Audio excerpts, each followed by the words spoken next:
Who would protect us better, Trump or Clinton? That is the subject of this evening's Talking Points memo. While the left-wing media wants to put a stake through the Trump campaign's heart, the truth is he does have a chance to win the presidency, and that chance hangs on two issues: the economy and combating Islamic terrorism. If there is another terror attack on U.S. soil, Americans will, of course, react, and that could change voting patterns. Almost 2 years ago, after the Paris attack, I put forth a plan to defeat the ISIS savages. Here's the strategy you should employ immediately. The president of France clearly stated the ISIS attack was an act of war. France is a member of the 28-nation NATO alliance. Article 5 of that alliance says that an attack on one country is an attack on all. So, all 28 nations should now begin to organize a campaign to crush the ISIS killers. That should include ground troops, bombings, no-fly zones, border security for Turkey, Jordan, Iraq, and a central command and control center based in Europe. Once NATO declares war on ISIS, things will radically change. Obviously, the Obama administration ignored that advice and continued a far less aggressive action against ISIS. Now, here's a stunning fact. There are 28 nations in the NATO alliance. Only eight are actively fighting against ISIS: the USA, Britain, France, Canada, Belgium, Denmark, the Netherlands, and Turkey. Australia, not part of NATO, but does contribute. So where are the other 20 NATO countries? Why are they not fighting the killers? President Obama is silent on that question, and it is appalling that NATO has not been organized to defeat the ISIS threat.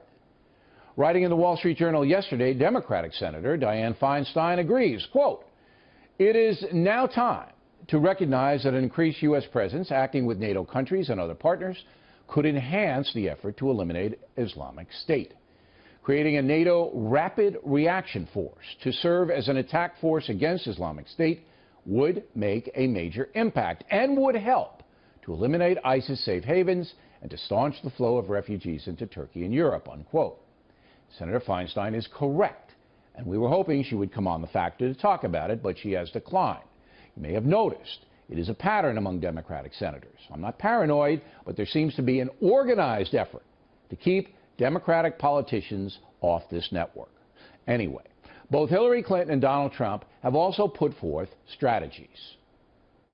My administration will aggressively pursue joint and coalition military operations to crush and destroy ISIS, international cooperation to cut off their funding, expanded intelligence sharing, and cyber warfare to disrupt and disable their propaganda and recruiting. We cannot contain ISIS.